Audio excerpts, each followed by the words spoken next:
Hello everyone, welcome to Mist-Valley Skyrim. My name is Dread. And welcome to a video series that I am putting out now. Just starting, obviously. This is episode 1, and I am calling this series It's Todd's House. Now, what is this going to be? This is, first of all, first episode is going to be a very simple introduction to this.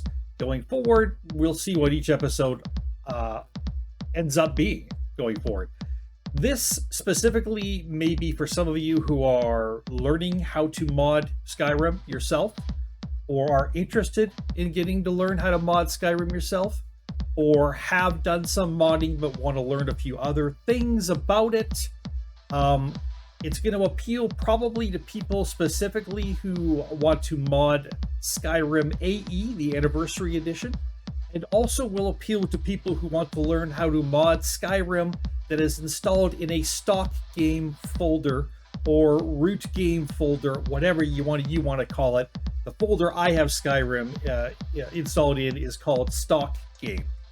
We've taken it out of where it normally sits in your Steam folder or wherever, and we've copied it, not cut and pasted it. We've copied it and moved it to its own folder where it's its own game, leaving the original game still there. So what I'm going to do is I am going to be walking with you through this video series through my modding experience. Now, I have experience modding. I have probably started modding Skyrim around 2014 or 15. At that time, I was running maybe 30 mods at a time and playing for a while, then the system was crashing, because that's all I could do and that's all the system could kind of do.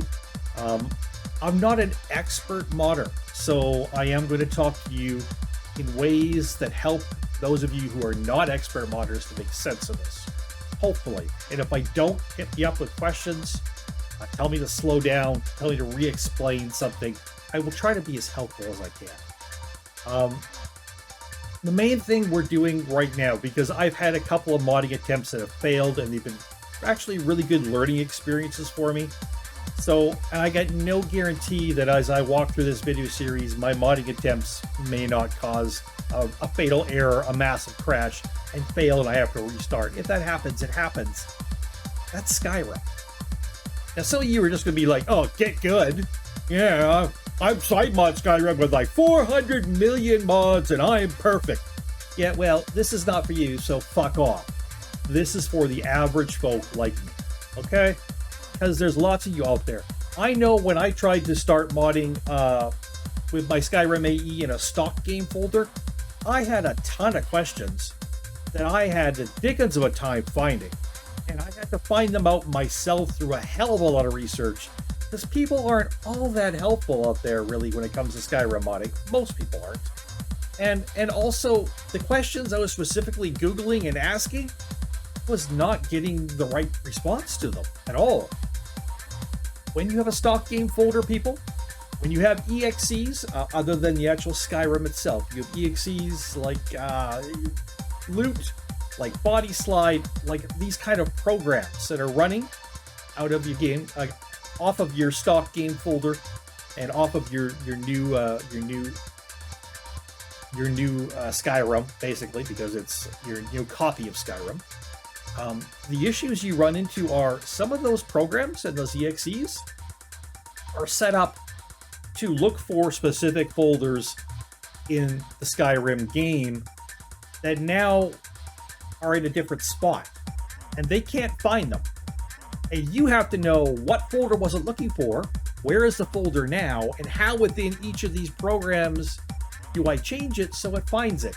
And that was not the easiest answer for me to find for some of these. So that's where I hope to help some of you. And more, you're going to see my triumphs and my failures.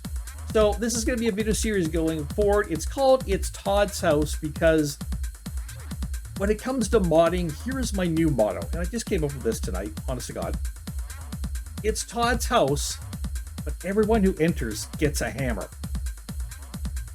Todd and Bethesda built Skyrim, but everybody who plays it has an opportunity to add mods and make it different, or create mods and create something different, make changes to their game, other people's games, It's like walking into someone's house and being handed a hammer and say, go nuts, do what you want.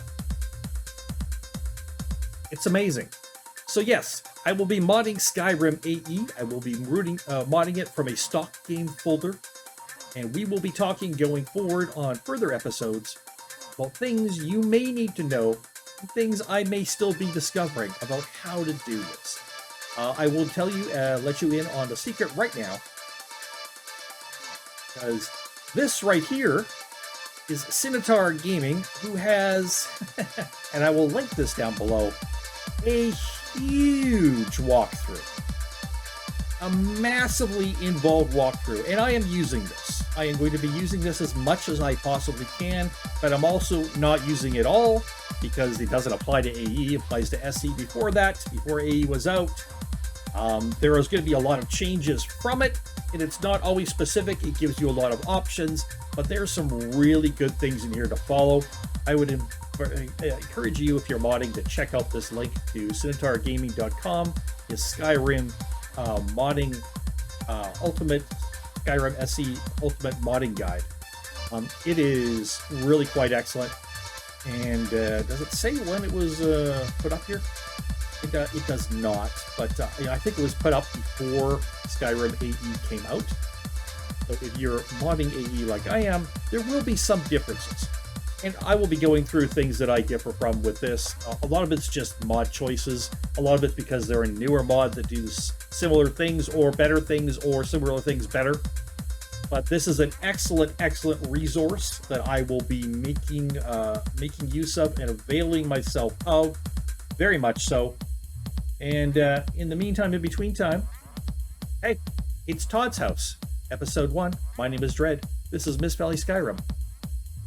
I hope to see you all come along.